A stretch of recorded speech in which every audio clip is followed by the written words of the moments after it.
Alright, so update. Fires up again. And I'm pretty sure the culprit was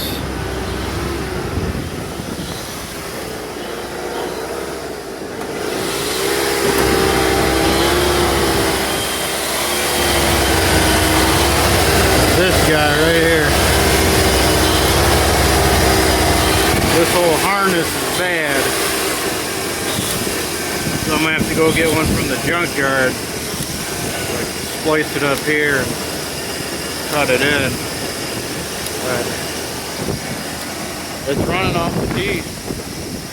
No ether this time, so it's a pretty easy fix. Thank God.